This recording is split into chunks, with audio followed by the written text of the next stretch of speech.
asked my mom, I said, what is the problem with this? I said, this happens every family reunion. They sit at the same table, they have their backs to each other, but they don't talk.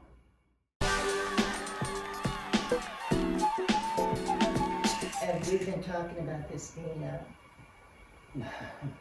the topic separation of family and the effects of slavery that took place, and we're in this season now of healing and restoration from the effects of it. And we'll be going through that until our exodus, and possibly thereafter.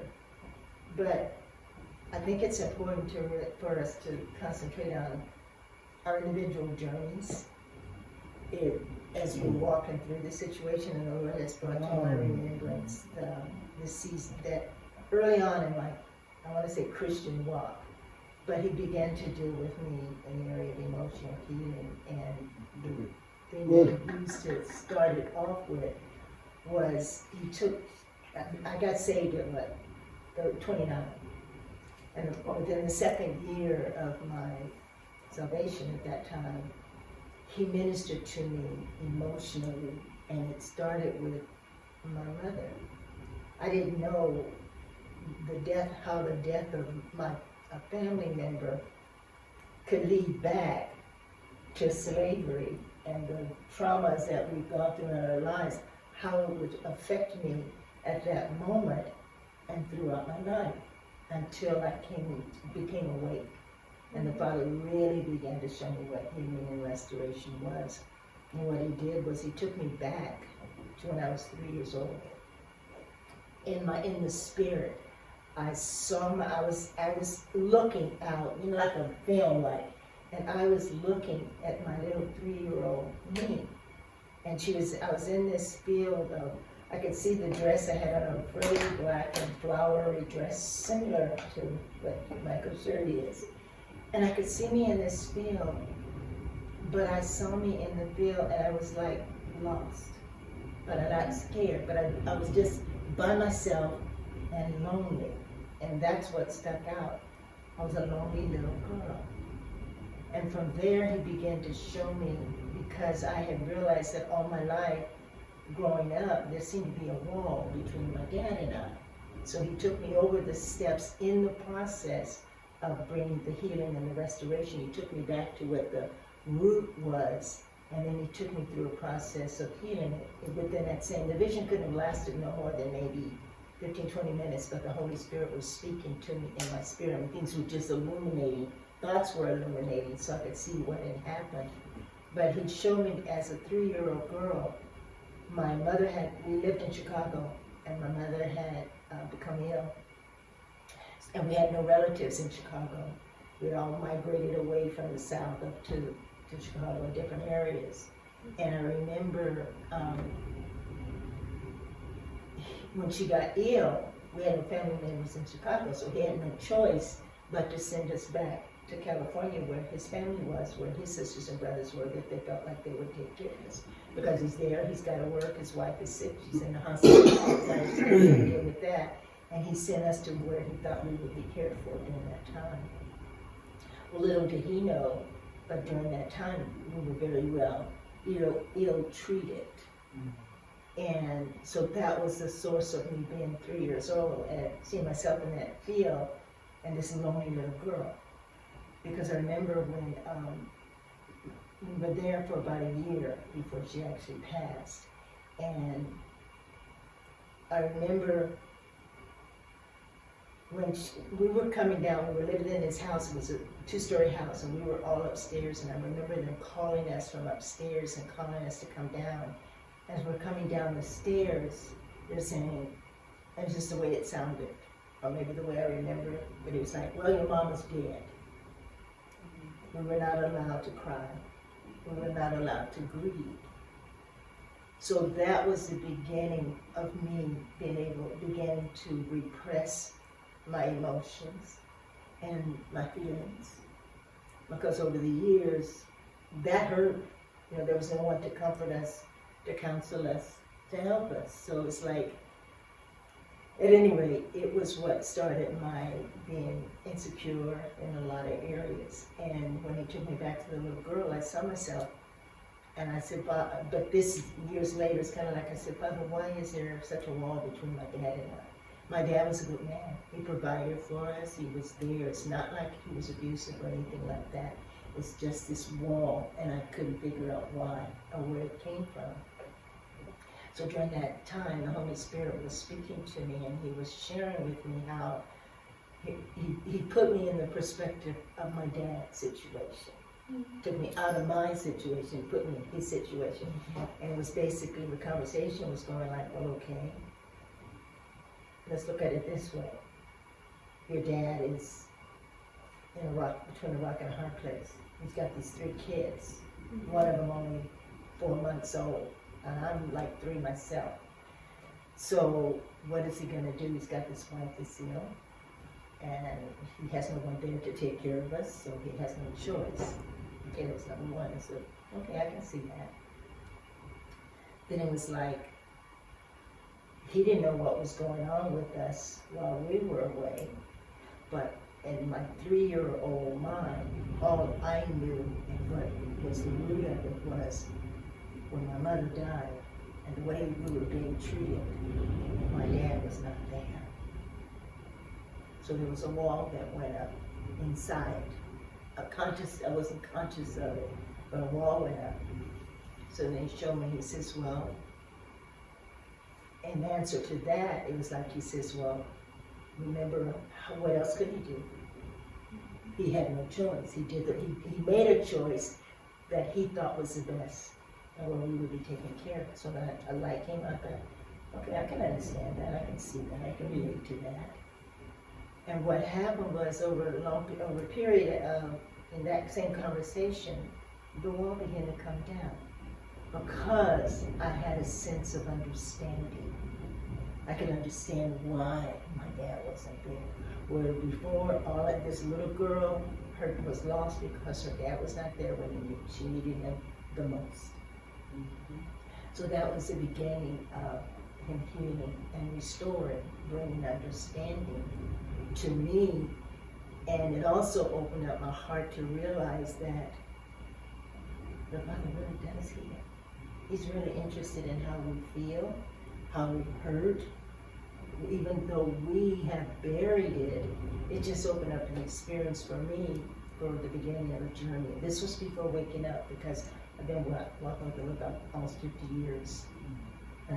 A consistent relationship. So he's dealt with me along the way. But none of it takes light for what's happened, become awakened as to who we really are. Because it's brought so many answers to me that I didn't have before. But it also related to me the need to recognize that the damage that was done to us, the trauma that was done to us through the slavery and the separating our families, even though physically they couldn't separate us, but death was a separation. Mm-hmm. Death was a separation as well. And it affected our whole family. So it brought in a lot of open doors that the enemy can come up against us in. So although this is the death of a family, but there's so many other areas in our lives that doors are open as a result of it. So I'm just sharing with you guys my journey that the Most High is faithful. And he said he sent his word and healed us. He's doing it. He's doing it. So much so to the fact that when, as that little girl, was never able to grieve for my mother, my dad remarried when I was, I think, 9, and had a stepmother. When she died, I was crying. I was grieving over her, and all of a sudden the Holy Spirit started speaking to me again. And it was like, you never grieved your mother. So he took me through a grieving process with both mothers at the same time. And the way he had me do that, he had me talk to my mother as though she was sitting in front of me. It was like I had to say it out verbally. I could have you could tell me and I could understand it and I could do it in my mind, but it was like I had to talk it through. So he said, he told me to tell her what your life was like without her. I said, you weren't there when I was hurting, you weren't there when I got married, you weren't there when I had my son, you weren't there when I was going through marital problems, you weren't there, just any major area in my life, you were not there. And so I cried it through, and as I spoke, it was like healing was replacing the hurt, but it was also opening me up to being able to not only be in touch with my own feelings and my own thoughts, but to be able to express it in a way that I never had before. Because before that, I didn't know to express it. So he had me to speak it through and to tell her, and at the end of it, when I had a sense of peace, he says, now see her in a casket. Tell her goodbye. Tell her you love her. And he had me put the top down. And I did. He brought the closure to me that I never had. And that was what was needed. So when I say healing is a process, it's a process. That was my journey in that area. That's beautiful in the sense that I too feel like I've gone through a level of grieving and a level of healing, but have recently come into the reawareness, I should say, of that it is a process. Because for me, there was a point where I did a lot of grieving and I did a lot of seeking understanding in the space for a whole year, where I just was focused on particularly my relationship with my relationship with my parents in such a way where their behaviors impacted me, and accepting that and recognizing that and identifying that. And throughout that year, after that year, I was like, okay, I did the work, it's done. But I didn't have the awareness that this is ongoing. Yeah. And, or even though I might have thought it, like, or mentally understood it, I didn't have the understanding from the perspective of experience. And so in those months to follow, I had opportunities within new relationships that I was starting, where I was able to see where it was putting some of those, where that new relationship was putting some of those healed or unhealed areas to the test. Mm-hmm. And it also helped me to see where else I needed to grow, and what other areas that were unaddressed but still attached to that formerly worked on area. And so when we talk about healing being a journey, one of the biggest things that I've, in this season, that has helped me to understand that it is a process, is essentially that it's ongoing, because it's never finished from a place of always wanting to improve. And from every place in which we stand in life, there's always a new hindsight that you can grasp. Mm-hmm. So, and on the subject of grieving, I feel as though, for me, a lot of my experiences, like you mentioned your father and how he was a good parent. And so there wasn't anything technically wrong. Right. And when I think about, my experience and my parents' generation, about how we've been taught an effective slavery is the justification of behavior because of what literally was justifiable on the plantation. Mm-hmm. We've had to say, oh, well, I'm not that bad, or he didn't do this. So we have a culture of justifying behavior that is inappropriate. And not only inappropriate, but uncomfortable.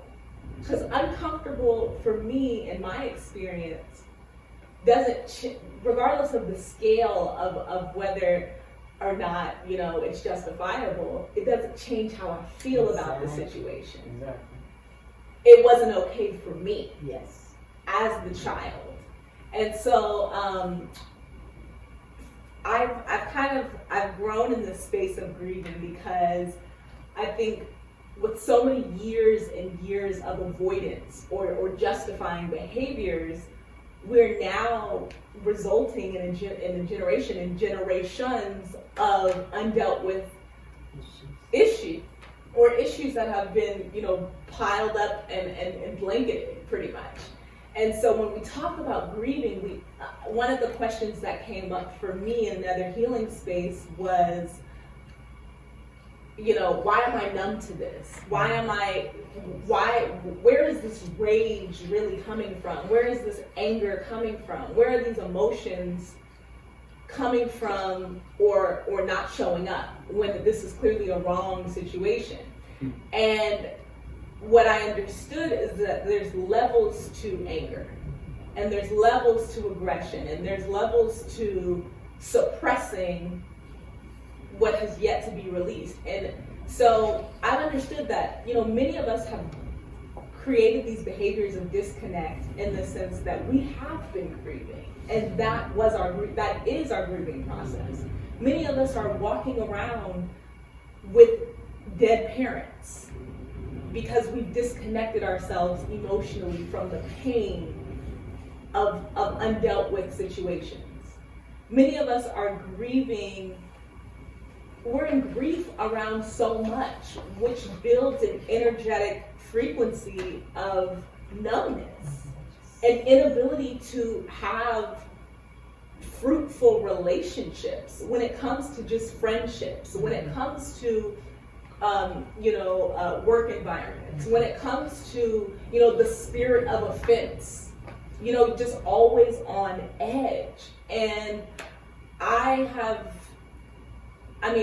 experienced, like I'm saying, and I'm referencing my own experience, but I feel like I sense that when I'm in certain environments amongst our own people. And I think when we also look at all of the systematic ways in which we've been able and allowed to escape, it makes it that much more easier. We want to hang around with people of other cultural groups because it's the opportunity to escape this socialized community of grief. Yeah. So, yeah. And it also helps too in the healing process to realize that when we come into this knowledge that the Father is healing us now, this is that season for healing and restoration, that I was broken by the things that I went through. But at the same time, the Father is saying, but so are they. The ones that are that we feel like maybe the parent, that parent is broken. And they're dealing with what took place, the insufficiencies or the lack or the void places in their own lives. So when the light comes on, it's like, I'm broken, but they're broken too. It makes it so much easier to relate, and it makes it easier to not blame, and easier to forgive, because that other person's broken too. Does it excuse it? We're not looking for an excuse. We're not even necessarily looking for an apology when we get to this stage where we realize, hey, we were all broken people, and it was designed for us to never recover. But the Most High, who loves us so much, unconditionally says, take on a recovery, because I'm bringing healing and restoration, because it's my design. And it makes it much easier. You're talking about normalizing emotions because of what's the effects of slavery. We've lived, walked, ate, dreamed. Everything we did had become normal until we discovered who we were, to only find out it wasn't normal. Yes. It is normal, but it's not for us, and it's not our normal. That is right. And that's where the reconstruct has to come in, as you were saying. Exactly.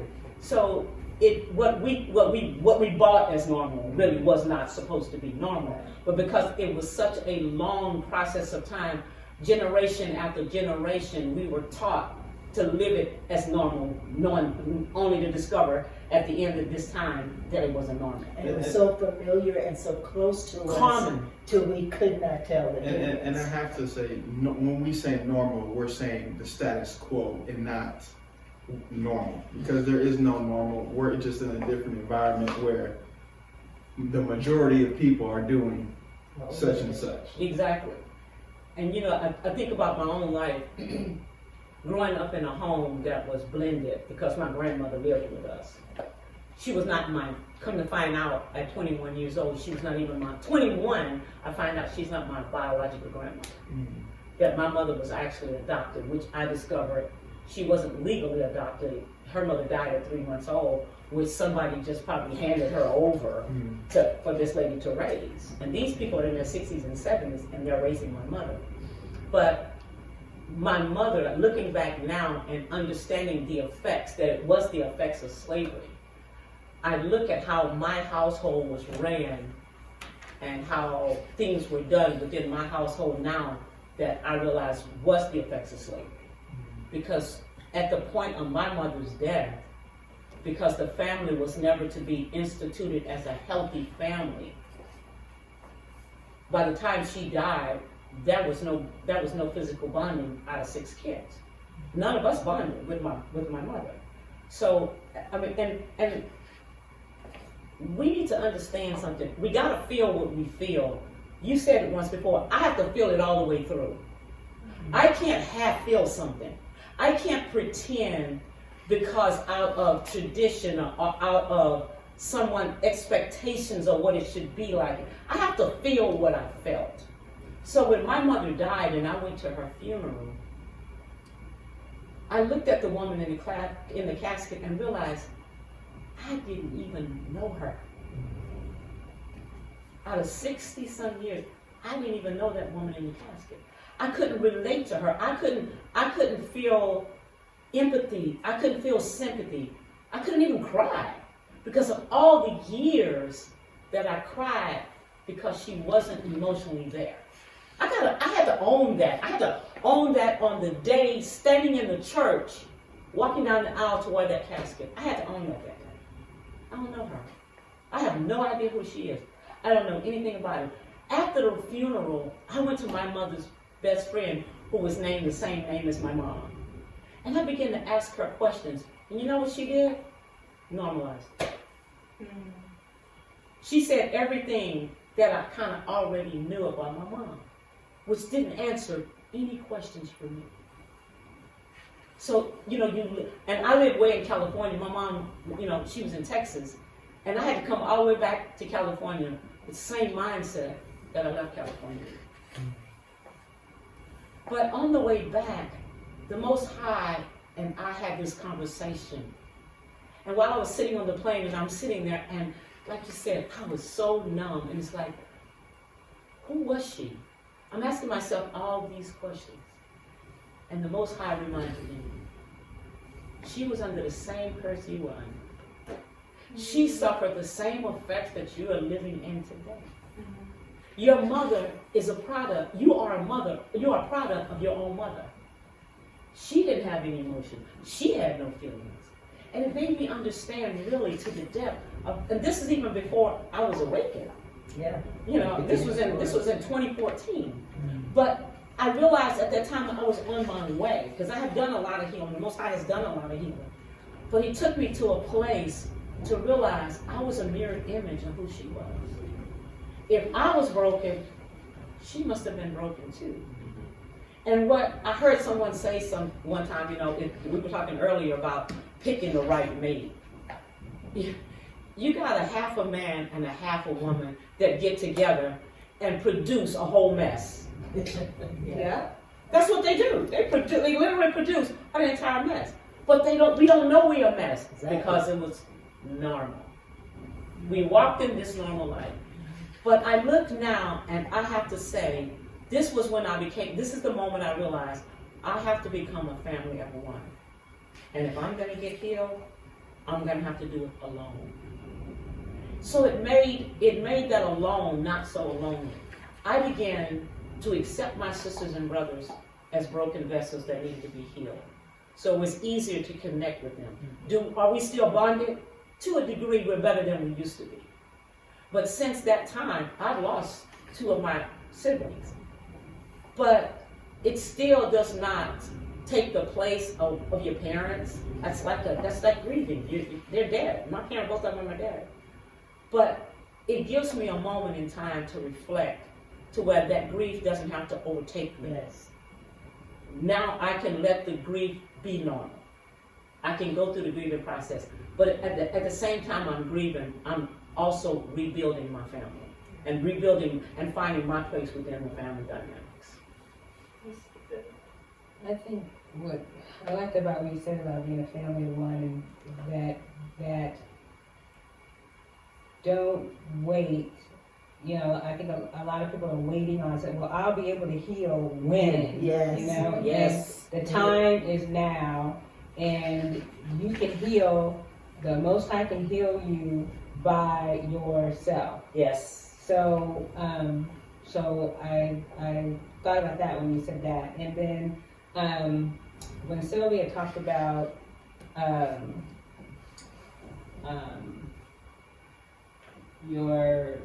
what reminded me of my sister and my brother, and them not seeing things, being able to see things from my parents' perspective. That's a big part of healing. Yes. And so, yes, you know, we hurt, we're in pain, and there's a moment you may have to stay in that space, but the next step is being able to see things from that person's perspective. Mm-hmm. And so, growing up with, you know, parents that, you know, are descendants of slaves, and the, you know, the anger issues and not knowing how to parent and all that kind of stuff, what helped me to heal and to forgive was to understand that, for example, my dad grew up without adequate food, without adequate clothing. He was malnourished.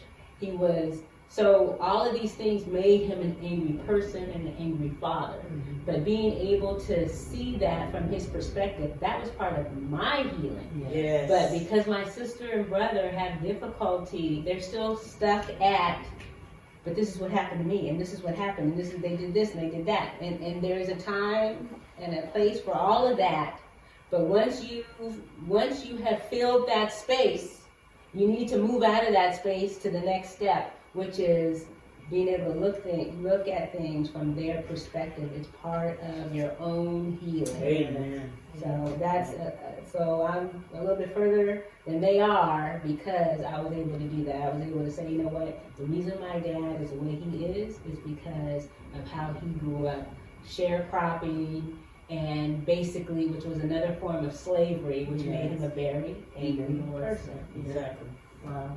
You know, there was a time in my life, I was talking with a Gentile woman, and she said something to me that really was a wake-up call for me. She said, you know, Michelle, there's a lot of black people in this world that is angry and have no idea why. And when I thought about what she said, it wasn't until many years later that stuck with me, and oftentimes that thought would come to me, why am I angry? What am I angry at? And many a times I had no clue. And now looking back, I had angry parents. Angry parents produce angry children. I don't have to know why I'm angry. It's the way I grew up. So when I moved to California, I would talk very aggressive, you know, it's like, and people would ask me, what are you angry at? And I'm thinking, I'm not angry. What I realized, it was a way I had learned how to communicate. Only to discover, like, wait a minute, I do kind of sound angry here, but I'm not really, but I wasn't really angry. It was just a learned behavior. Until when I went back home, and I was so glad that the Most High really revealed that to me, because when I went back home, I could recognize the bullets that I was able to dodge.